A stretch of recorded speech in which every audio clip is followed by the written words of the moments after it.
Hello friends, మనం ఈరోజు వచ్చేసి 8th జూలై 2020కి సంబంధించిన కరెంట్ అఫైర్స్ గురించి వీడియోలో క్లారిటీగా డిస్కస్ చేద్దాం. ఫ్రెండ్స్, ఒకటి గుర్తుపెట్టుకోండి, ఎవరైనా మన పేపర్ అనాలిసిస్ కానీ చూడనట్లయితే చూడండి. ఎందుకంటే అందులో కూడా చాలా వరకు current affairs and stock GK రెండు కూడా కవర్ అవుతున్నాయి. చాలా యూస్ఫుల్ అవుద్ది. ఎవరైనా చూడాలనుకుంటే మాత్రం అది కూడా మిస్ అవ్వకండి, ఎందుకంటే అది మార్నింగ్ అప్లోడ్ చేస్తున్నాను. సో అది ఈవినింగ్ అయితే అప్లోడ్ చేయడం జరుగుతుంది. సో ఇది ఈరోజు వచ్చిన అప్డేట్లన్నీ కూడా కవర్ చేస్తాను ఇందులో కూడా. అండ్ ఇంకో విషయం ఏంటంటే, నిన్న కరెంట్ అఫైర్స్లో ఒక క్వశ్చన్ అడిగాను. సో లడఖ్లోని ఏ పర్వత శ్రేణిని ఇటీవల ప్రధాని మోదీ సందర్శించారని. సో మ్యాక్సిమం ఎప్పుడు 120, 170 ఉండేవి కామెంట్లు. నిన్న మాత్రం నేను చూసుకుంటే జస్ట్ ఒక 60 ఎన్నో ఉన్నాయి. ఎందుకంటే సో మ్యాక్సిమం ఇది ఎక్కడ కూడా నేను కూడా కరెంట్ అఫైర్స్లో మిస్ అయ్యాను. సో అందుకనే మీకు ఈ విధంగా అయినా తెలుస్తుందని పెట్టడం జరిగింది. సో ఆ పర్వత శ్రేణి ఏంటి అంటే జస్కర్ రేంజ్ అండి. ఓకేనా. సో అక్కడ ఉండే పర్వత శ్రేణులను రేంజ్ల కింద పరిగణిస్తారనమాట. ఆ యొక్క ఏదైతే దళాలు ఉంటాయో, రక్షణ దళాలు, వాటిని రేంజ్ కింద పరిగణిస్తారు. ప్రధాని నరేంద్ర మోదీ గారు వచ్చేసి జస్కర్ రేంజ్ని సందర్శించడం జరిగింది. అది గుర్తుపెట్టుకోండి. ఓకేనా. అయితే ఈరోజు క్వశ్చన్ ఏంటి అంటే, ఐసీఎంఆర్, ఓకేనా, ICMR national institute of virology ఎక్కడ ఉంది? న్యూఢిల్లీ, భోపాల్, నాగ్పూర్, పూణే. సో మీ ఆన్సర్ ఏంటి అనేది కామెంట్ సెక్షన్లో కామెంట్ చేయడం మాత్రం మర్చిపోవద్దు. అండ్ ఫస్ట్ ఏంటంటే, మీకు తెలిసినా తెలియకపోయినా వీలైతే మీరు కామెంట్ చేయండి. దాని ద్వారా ఏంటంటే నెక్స్ట్ రోజు నేను చెప్పే ఆన్సర్లో మీకు ఈజీగా గుర్తుండిపోతుంది, ఓహో ఇది కాదా అదా అని. ఓకేనా. సో అది. అండ్ మన ఛానల్కి సంబంధించి జూన్వి కరెంట్ అఫైర్స్ పీడిఎఫ్ డిస్క్రిప్షన్లో ప్రొవైడ్ చేశాను. ఎవరైనా కొనుక్కోవాలి అనుకుంటే, కావాలనుకుంటే క్లిక్ చేసి 15 రూపాయలు జస్ట్ పే చేసి మీరు పీడిఎఫ్ అయితే పొందొచ్చు. అండ్ ఈరోజు మనం కానీ క్వశ్చన్లోకి వెళ్ళినట్టయితే, ఫస్ట్ క్వశ్చన్, సముద్ర సంబంధాలను గుర్తుపెట్టుకోండి. ఇక్కడ మీరు ఇది గుర్తుపెట్టుకోవాలి. సముద్ర సంబంధాలను పెంచుకోవడానికి లేదా పెంచడానికి ఇండియన్ కోస్ట్ గార్డు మరియు ఏ దేశ కోస్ట్ గార్డు అవగాహన ఒప్పందం కుదుర్చుకున్నాయి అంటే ఇండోనేషియా అండి. ఓకేనా, ఇండోనేషియా. చూడండి, భారతదేశము మరియు ఇండోనేషియా మధ్య సమగ్ర వ్యూహాత్మక భాగస్వామ్యాన్ని పెంపొందించే దిశగా Indian Coast guard, Indonesia Coast guard వీళ్ళిద్దరూ కూడా అవగాహన ఒప్పందాలు కుదుర్చుకున్నారనమాట. అయితే ఇది సముద్ర చట్ట అమలు, సముద్ర శోధన మరియు రెస్క్యూ, సముద్ర కాలుష్య ప్రతిస్పందన యొక్క ఏవైతే ఇప్పుడు మనము వేరే దేశానికి సంబంధించిన సముద్ర మార్గంలోకి వెళ్ళాలంటే మనకి అంతర్జాతీయ చట్టాలు ఏవైతే ఉంటాయో అవి అడ్డొస్తాయి. మనం వెళ్ళే పర్పస్ ఏంది, వాళ్ళ పర్మిషన్ ఉందా లేదనేది దాని ద్వారా వెళ్ళాలి. నెక్స్ట్ సముద్రం కోసం సముద్రాల శోధన గురించి, అంతేకాకుండా సముద్రాల్లో రెస్క్యూ గురించి, అంతేకాకుండా సముద్రాన్ని శుభ్రంగా ఉంచే పద్ధతి గురించి, వీటన్నిటి కోసం సహకారం అందించుకోవడం కోసం Indian Coast guard, Indonesia Coast guard అయితే సో వీళ్ళిద్దరూ కూడా ఒప్పందాలు కుదుర్చుకున్నారనమాట, అవగాహన ఒప్పందాలు. సో ఇది మెయిన్గా. ఓకేనా. ఇది ఇంతకు మించి ఇందులో గుర్తుపెట్టుకోవడానికి ఏం అవసరం లేదు. Next, JLL global real estate పారదర్శకత సూచిక 2020లో భారత్ ఎన్నో స్థానంలో ఉంది? ఆన్సర్ వచ్చేసి 34th ప్లేస్ అండి. అదేంటో చూద్దాం. మన ఇండియా ఏంటంటే రియల్ ఎస్టేట్ పరిశ్రమలో ప్రపంచవ్యాప్తంగా, అంతేకాకుండా ప్రాంతీయంగా జోన్స్ లాంగ్ లాస్లేలో చూసుకుంటే ద్వైవార్షిక గ్లోబల్ రియల్ ఎస్టేట్, అది కూడా JLL వాళ్ళు ఇచ్చిన జోన్స్ లాంగ్ లాస్లే అంటారు. JLL అంటే వీళ్ళు ఇచ్చిన గ్లోబల్ రియల్ ఎస్టేట్ పారదర్శక సూచికలో GRTI అంటారనమాట ఇండెక్స్. ఓకేనా. సో అంటే గ్లోబల్ రియల్ ఎస్టేట్ ఇండెక్స్ అనమాట. సో ఈ ఇండెక్స్లో అతిపెద్ద పెరుగుదలను అయితే నమోదు చేసింది మన ఇండియన్ గవర్నమెంట్ కాదు. 2020 ఎడిషన్లో 2.69 స్కోర్తో మన ఇండియా 34th ప్లేస్లో ఉంది. 2014 ఎడిషన్లో కొంచెం దానికంటే బెటర్గా ర్యాంకింగ్ చేసిందంట. అయితే JLL గ్లోబల్ రియల్ ఎస్టేట్ పారదర్శక సూచికలో యునైటెడ్ కింగ్డమ్ 1.31 స్కోరుతో ఫస్ట్ ప్లేస్లో ఉంది. మన మిత్రదేశమైన అమెరికా వచ్చేసి 1.35 స్కోర్తో సెకండ్ ప్లేస్లో ఉంది. ఆస్ట్రేలియా వచ్చేసి 1.39 స్కోర్తో థర్డ్ ప్లేస్లో ఉంది. తర్వాత థర్డ్ వన్ అండి, నమామి గంగే కార్యక్రమానికి మద్దతు పెంచడానికి ప్రపంచ బ్యాంకు మరియు భారత ప్రభుత్వము ఎన్ని మిలియన్ల డాలర్ల రుణ ఒప్పందంపై సంతకం చేశాయి అంటే, ఇక్కడ ఆన్సర్ వచ్చేసి మనం చూసుకున్నట్టయితే $400 మిలియన్ అండి. ఓకేనా. గంగా నదిపై చైతన్యం నింపడానికి ప్రయత్నిస్తున్న నమామి గంగే కార్యక్రమానికి మద్దతు నిలవడానికి ప్రపంచ బ్యాంకు మన ఇండియన్ గవర్నమెంట్కి $400 మిలియన్ రుణం ఇవ్వడానికి ఒప్పందంపై వీళ్ళిద్దరూ కూడా సంతకాలు చేసుకున్నారు. 2వ జాతీయ Ganga river basic project iconic నదిలో కాలుష్యాన్ని నివారించడానికి చేపట్టిన కార్యక్రమమే నమామి గంగే అనమాట. సో ఈ ప్రాజెక్టుని అమలు చేయడానికి అంటే సరిగా అమలు చేయడానికి ఆర్థికంగా ఇబ్బందులు లేకుండా పర్ఫెక్ట్గా సో అమలు చేయడానికి $400 మిలియన్ అయితే మన ఇండియన్ గవర్నమెంట్కి రుణం అంటే అప్పు కింద ఇవ్వనుందనమాట. సో దీని ద్వారా ఏంటంటే ఆ యొక్క ఏవైతే గంగా మొత్తం ఉంటుందో అక్కడెక్కడ పొల్యూషన్ లేకుండా స్వచ్ఛంగా, అంతేకాకుండా నది ఒడ్డున మొక్కలు, గ్రీనరీ అండ్ చిన్న చిన్న పార్క్స్ని ఏర్పాటు చేయడం, ఇలా చేయడానికి ఈ యొక్క $400 మిలియన్ అయితే ఉపయోగపడతాయి మన ఇండియన్ గవర్నమెంట్కి. తర్వాత భారతదేశపు అతిపెద్ద సీతాకోకచిలుకగా పేరు పొందిన సీతాకోకచిలుక పేరు ఏమిటి? ఆన్సర్ వచ్చేసి గోల్డెన్ బర్డ్ వింగ్ అండి. చూడండి, గోల్డెన్ బర్డ్ వింగ్ అనే హిమాలయ సీతాకోకచిలుక మన ఇండియాలోనే అతి పెద్దదంట. సీతాకోకచిలుకల్లో 194 మిల్లీమీటర్ల రెక్కలతో జాతులలో అయిన ఆడదైన దక్షిణ బర్డ్ వింగ్ 190 మిల్లీమీటర్లు ఉంటుంది. సో దానికంటే ఇంకొక 4 మిల్లీమీటర్ల పెద్దదిగా ఈ యొక్క గోల్డెన్ బర్డ్ వింగ్ అయితే ప్లేస్ దక్కించుకోవడం జరిగింది. అయితే దీనిని బ్రిగేడియం విలియం హరి ఎవాన్స్ బ్రిటిష్ సైనిక అధికారి 1932లోనే దీన్ని నమోదు చేశారు. కానీ మగ గోల్డెన్ బర్డ్ వింగ్ అంటే దీన్ని ట్రోయిడ్స్ ఐకాస్ అంటారు. ఇది 106 మిల్లీమీటర్ల వద్ద ఉందన్నమాట. మగది గోల్డ్ బర్డ్ వింగ్, దీన్ని ట్రోయిడ్స్ ఐకానిక్ అంటారు, ఇది మగది. బట్ ఆడజాతుల్లో మనం చూసుకున్నట్టయితే 194 మిల్లీమీటర్ల రెక్కతో అతిపెద్ద సీతాకోకచిలుకైన ఇండియాలో గోల్డెన్ బర్డ్ వింగ్ అయితే సో పెద్దదని చెప్పడం జరిగింది. అయితే ఉత్తరాఖండ్లో పిథౌరాగఢ్ జిల్లాలో దీదీహట్ పట్టణంలో 194 మిల్లీమీటర్ల రెక్కతో మహిళా గోల్డెన్ బర్డ్ వింగ్ అయితే రికార్డు సృష్టించిందంట. సో ఇది మన ఇండియాలోనే అతిపెద్ద సీతాకోకచిలుక అంట. దీని పేరు గోల్డెన్ బర్డ్ వింగ్. దీన్ని ఎక్కడ ఐడెంటిఫై చేశారో ఉత్తరాఖండ్లోని పిథౌరాగఢ్ జిల్లాలో దీదీహట్ పట్టణంలో. తర్వాత 5th వన్, ఓలా తన డిజిటల్ చెల్లింపుల అనుభవాన్ని మెరుగుపరచడానికి ఏ సంస్థతో భాగస్వామ్యం కుదుర్చుకుంది అంటే ఫోన్పే అండి. చూడండి, ఇండియన్ మొబిలిటీ ప్లాట్ఫామ్ మరియు ప్రపంచంలోని అతిపెద్ద రైడ్ హెయిలింగ్ కంపెనీల్లో ఒకటిగా ఉన్న ఓలా సో భారతదేశపు ప్రముఖ చెల్లింపుల వేదికైన అంటే ఒక సంస్థ అయిన ఫోన్పేతో వ్యూహాత్మకంగా భాగస్వామ్యం కుదుర్చుకుంది. సో సింపుల్గా ఎందుకు కుదుర్చుకుంది అంటే మనకి ఫోన్పే వాడేవాళ్ళు ఎక్కువ. అయితే ఇప్పటివరకు ఓలా ఏంటంటే సో డెబిట్ కార్డింగ్ వాళ్ళ వాలెట్ని ఎలా వాడుకుంటూ సో చెల్లింపులు చేసే విధంగా ఎవరైతే ఓలాలో ప్రయాణిస్తారో వాళ్ళు చెల్లింపులు చేసే విధంగా పెట్టుకుంది. దానివల్ల ఏంటంటే అందరికీ పెద్దగా అది అవకాశం లేకుండా పోయిందనమాట చెల్లించడానికి. సో దాన్ని దృష్టిలో పెట్టుకొని సో ఫోన్పే అనేది మ్యాక్సిమం అందరి దగ్గర ఉంటుంది. దాన్ని ఈ ఫోన్పే ఏదైతే ఉందో ఆ మనీ ట్రాన్సాక్షన్ ప్రాసెస్ని వీళ్ళు ఇకపై ఓలా అనే యాప్లో ఇంక్లూడ్ చేస్తారు. సో ఎక్కడి నుండి మనం పేమెంట్స్ అనేవి చేసుకోవచ్చు అనమాట దీని ద్వారా. సో ప్రస్తుతం దీన్ని ఆండ్రాయిడ్లో మాత్రమే తీసుకొచ్చారు మన ఇండియాలో, ఐఓఎస్లో ఇంకా త్వరలో అందుబాటులోకి వస్తుందని చెప్తున్నారు. సో ఈజీగా ఇప్పుడు మనం ఫోన్పేని యూజ్ చేసి ఓలాకి అయితే మనము డబ్బులు చెల్లించవచ్చు ట్రావెల్ చేస్తే. తర్వాత జీ ఆకాష్ భారతదేశ 66వ చెస్ గ్రాండ్ మాస్టర్ అయ్యాడు అనమాట. అతని పేరు జీ ఆకాష్.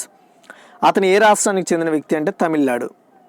చూడండి, తమిళనాడుకి చెందిన జీ ఆకాష్ మన దేశం యొక్క 66వ చెస్ గ్రాండ్ మాస్టర్గా అవతరించగా అతని స్టేట్ మీట్ ప్రణేష్ గోవాకు చెందిన అమోయా ఆడి ఇంటర్నేషనల్ వీళ్ళిద్దరూ కూడా మాస్టర్ టైటిల్ సాధించారు. సో ఇటీవల జరిగిన 2020 సంవత్సరానికి అంతర్జాతీయ చెస్ ఫెడరేషన్ FIDE యొక్క 2వ కౌన్సిల్ మీట్లో ఆకాష్ యొక్క టైటిల్ని అయితే గెలుచుకోవడం జరిగింది. 2012లో జాతీయ టైటిల్ని గెలుచుకున్న తరువాత IM ఇంటర్నేషనల్ మాస్టర్ టైటిల్ని అయితే సంపాదించిన ఆకాష్ 2014లో ఇంజనీరింగ్ డిగ్రీని మధ్యలోనే ఆపేశారనమాట. అతను 2018లో తిరిగి రావడం జరిగింది. తన గౌరవమైన గ్రాండ్ మాస్టర్ టైటిల్ సంపాదించడానికి అతను చాలా కష్టపడ్డాడు. జీ ఆకాష్ తమిళనాడుకి చెందిన వ్యక్తి, మన దేశానికి 66వ chess grandmaster. And 7th one వచ్చేసి రాష్ట్రంలోని నిరుద్యోగ స్థానిక నివాసితులకు ఉపాధి అవకాశాలు కల్పించడానికి మహారాష్ట్ర ప్రభుత్వం ప్రారంభించిన వెబ్ పోర్టల్ పేరు ఏమిటి అంటే మహా జాబ్స్ అండి. చూడండి, రాష్ట్రంలో అంటే మహారాష్ట్రలో ఎవరైతే నిరుద్యోగ స్థానిక నివాసితులు ఉంటారో వాళ్ళకి ఉపాధి కల్పించడానికి వాళ్ళకు దగ్గరలో ఉన్న ఉపాధులను చూసుకోవడానికి మహారాష్ట్ర ముఖ్యమంత్రి అయిన ఉద్ధవ్ ఠాక్రే గారు ఒక వెబ్ పోర్టల్ని ప్రవేశపెట్టారు. దాని పేరే మహా జాబ్స్. ఓకేనా, దీని ద్వారా ఏంటంటే ఈ వెబ్ పోర్టల్ కూడా ఇక్కడ చూడండి. సో mahajobs.maharashtra.gov.in అనే దాంట్లో మనము చూసుకోవచ్చు అనమాట. మనకి అవకాశాలు ఉండే జాబ్స్ అప్లై చేసుకునే ప్రాసెస్ అంతా కూడా. తర్వాత 10 నుండి 18 సంవత్సరాల మధ్య వయసున్న మైనర్ పిల్లలకు ఏ బ్యాంకు ద్వారా భవిష్య పొదుపు ఖాతా ప్రారంభించబడింది? సో భవిష్య, ఓకేనా, భవిష్య అనే ఒక పొదుపు ఖాతాను ప్రారంభించబడింది అంటే ఫినో పేమెంట్స్ బ్యాంక్ లిమిటెడ్ వాళ్ళు ఎవరైతే ఈ 10 నుండి 18 సంవత్సరాల మధ్య మైనర్ పిల్లలు ఎవరైతే ఉంటారో వాళ్ళకి పొదుపును అలవాటు చేసే విధంగా భవిష్య అనే ఒక పొదుపు ఖాతాను అయితే వీళ్ళు పెట్టడం జరిగింది. సో దీన్ని నిన్నే ప్రారంభించారు. సో ఈ యొక్క ఏంటంటే చిన్నప్పటి నుండే పొదుపు అనే ఒక అవగాహనని పిల్లల్లో పెంపొందించడమే ఈ యొక్క భవిష్య అనే ఒక పొదుపు ఖాతాను తీసుకురావడానికి మెయిన్గా వీళ్ళు చెప్తున్న మాట అనమాట. దీన్ని ఫినో పేమెంట్స్ బ్యాంక్ లిమిటెడ్ వాళ్ళు ఇంట్రడ్యూస్ చేశారు భవిష్య అనే పొదుపు ఖాతా అకౌంట్ని. తర్వాత 9 అండి, జార్ఖండ్లోని ఇండియన్ అగ్రికల్చర్ రీసెర్చ్ ఇన్స్టిట్యూట్ యొక్క కొత్త పరిపాలనా భవనం, ఈ భవనానికి ఎవరి పేరు పెట్టబడింది? ఆన్సర్ వచ్చేసి శ్యామ్ ప్రసాద్ ముఖర్జీ అండి. జార్ఖండ్లోని హజరీబాగ్లోని గౌరియా కర్మ వద్ద ఉన్న భారతదేశానికి చెందిన వ్యవసాయ పరిశోధన సంస్థ, దీన్ని IARI అంటారు.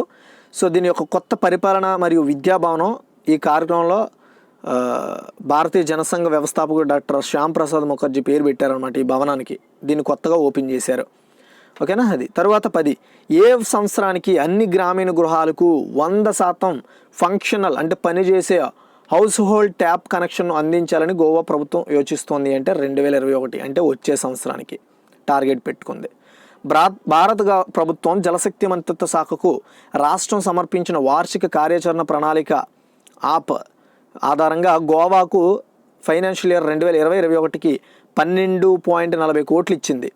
ఈ నిధులలో 3.8 కోట్లు 2021 నాటికి అన్ని గ్రామీణ కుటుంబాలకు 100% హోమ్ బేస్డ్ అంటే ఇంటికే connection water pipe tap connection అందించాలని లక్ష్యంగా పెట్టింది. రాష్ట్రంలో 2.6 లక్షల గృహాల్లో 2.29 లక్షల గృహాలకు ఇప్పటికే గృహాల్లో 2.29 లక్షల గృహాలకు ఇప్పటికే FHTC అందించబడింది. ఈ ఘనత సాధించి 100% హర్ఘర్ జల్ రాష్ట్రంగా మారిన మొదటి కొన్ని రాష్ట్రాల్లో గోవా ఒకటి ఉంది. ఓకేనా. సో చూడండి, యాక్చువల్గా ఏంటంటే 2.29 లక్షల గృహాలు ఉన్నాయి, అందులో ఇప్పటికే 2.6 లక్షల గృహాలకైతే అందజేశారనమాట. ఇది మ్యాటర్. అటు తట్టి పడింది. ఓకేనా. సో హర్ఘర్ జల్గా రాష్ట్రంగా మారిన మొదటి కొన్ని రాష్ట్రాల్లో గోవా ఒకటి కూడా ఉంటుందంట. తర్వాత 11, బ్యాంక్ అస్యూరెన్స్. గుర్తుపెట్టుకోండి, ఇది బ్యాంక్ అస్యూరెన్స్ కోసం కరూర్ వైశ్య బ్యాంకుతో భాగస్వామ్యం చేసిన ఆరోగ్య బీమా సంస్థ ఏది అంటే Star health allied Insurance company. చూడండి, భారతదేశంలో షెడ్యూల్డ్ కమర్షియల్ బ్యాంక్, దాని పేరు కరూర్ వైశ్య బ్యాంక్ అండి. దీన్ని KVB అంటారు. ఇదేం చేసిందంటే బ్యాంక్ అస్యూరెన్స్ కోసం స్టార్ హెల్త్ అండ్ అలైడ్ ఇన్సూరెన్స్తో వీళ్ళు లిమిటెడ్తో అయితే చేతులు కలిపింది. ఈ చేతులు కలపడం వల్ల ఏమవుతుందంటే జీవిత భరోసా మరియు ఇతర బీమా ఉత్పత్తులు సేవలను ఇకపై ఈ కరూర్ వైశ్య బ్యాంక్ ఎవరైతే ఖాతాదారులు ఉంటారో వాళ్ళ ద్వారా అమ్మబడుతుందన్నమాట. అయితే 780 ఖాతాల ద్వారా KVB దాని 780 ఖాతాల ద్వారా వాళ్ళకి దేశం మొత్తం మీద ఉన్న 780 శాఖల ద్వారా బ్రాంచెస్ ద్వారా ఈ స్టార్ హెల్త్ యొక్క విస్తృత శ్రేణి ఆరోగ్య బీమా ఉత్పత్తులను అయితే అమ్మడం జరుగుతుందన్నమాట.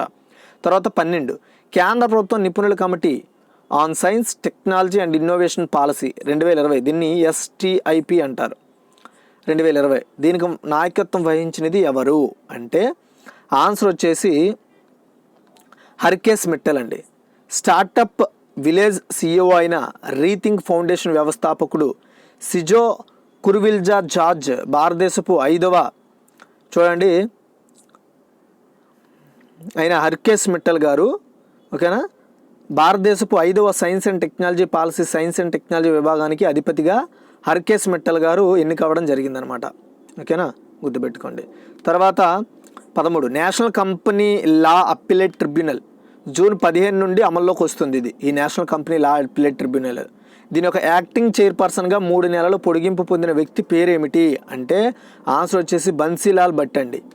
చూడండి, national Company Law Appellate tribunal యొక్క యాక్టింగ్ చైర్పర్సన్గా జస్టిస్ బన్సీలాల్, అతను రిటైర్ అయిపోయారు, బన్సీలాల్ భట్ పదవకాలం కార్పొరేట్ వ్యవహారాల మంత్రిత్వ శాఖ 3 months పాటు పొడిగించిందనమాట. దేనికి? National Company Law Appellate Tribunal acting చైర్పర్సన్గా.